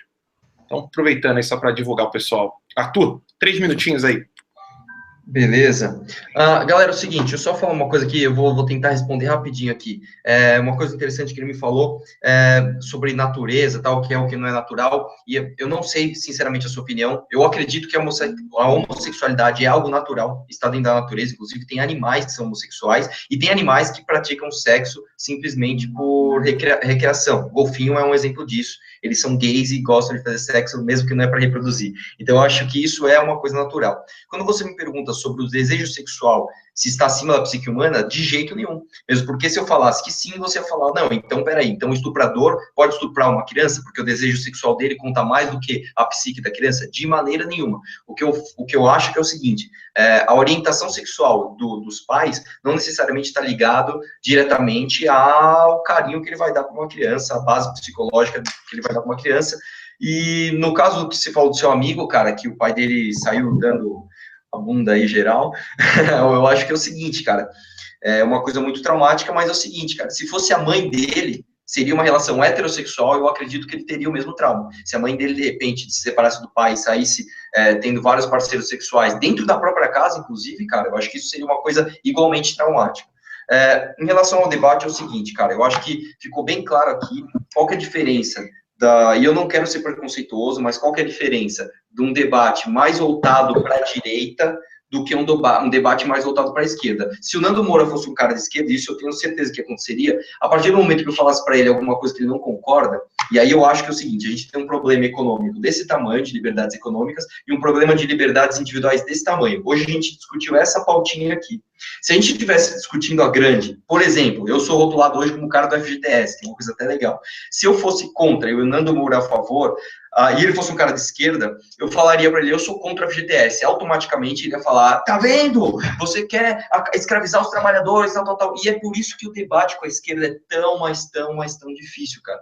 Enquanto que a gente conversando aqui foi super educado, foi super construtivo. Eu tenho certeza que eu e o Nando Moura agora a gente vai ter um pouco mais de contato.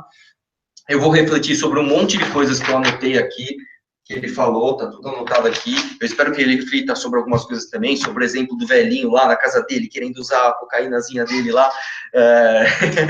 Eu acho que vai ficar bacana a gente conversar mais. Eu acho, sinceramente, cara, que se a gente tivesse feito um debate ao mesmo tempo, para cada um dos temas isolados, a gente teria muita coisa para falar e ia ser mais produtivo ainda, né? Ficou uma coisa meio corrida aqui, ficou legal pra caramba. Eu achei que foi muito bacana.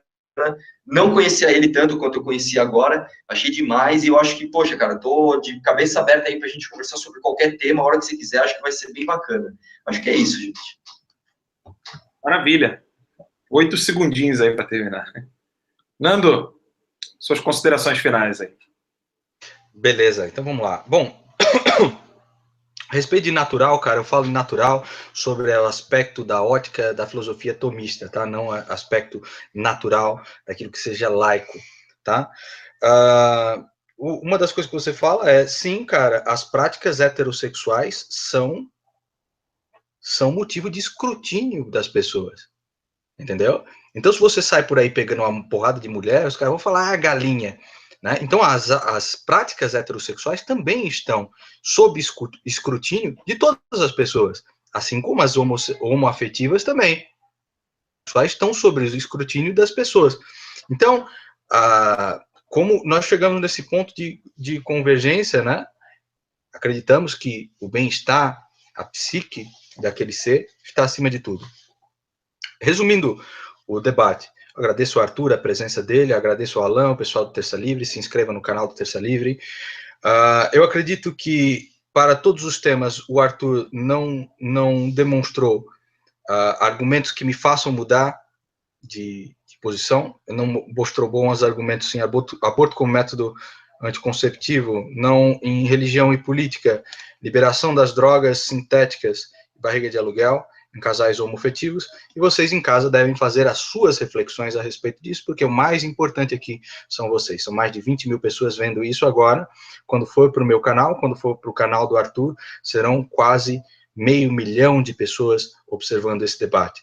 E você deve observar cada um desses pontos desse debate com verdade, com muita verdade. Eu vou continuar orando pelo Arthur e vou orar principalmente por você que está assistindo isso, porque a verdade, ela vem através de coisas que transcendem o próprio homem, e que esperamos aí que vocês possam refletir a respeito disso, possam refletir a respeito daquilo que eu falei. Eu me desculpe se eu falei alguma bobagem aqui,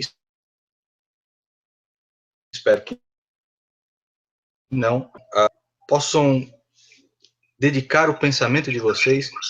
Expomos aqui com bastante honestidade, o que eu pelo menos tentei expor com a maior honestidade que me é possível, em questões que são absolutamente fundamentais para o entendimento das questões morais. Nós acreditamos que o problema não é de ordem somente econômica, é um problema muito maior e principalmente de ordem moral. Boa noite a todos vocês. Muito obrigado a todos que participaram, e o Arthur e o Nando. Lembrando que você pode assistir esse Hangout depois, imediatamente ao término do Hangout, o próprio YouTube já renderiza o vídeo já vai ficar aqui disponível, né? Então vocês já podem continuar assistindo o Hangout, mesmo que você tenha chegado atrasado, você pode pegar ele desde o início. Obrigado a todos e Deus os abençoe.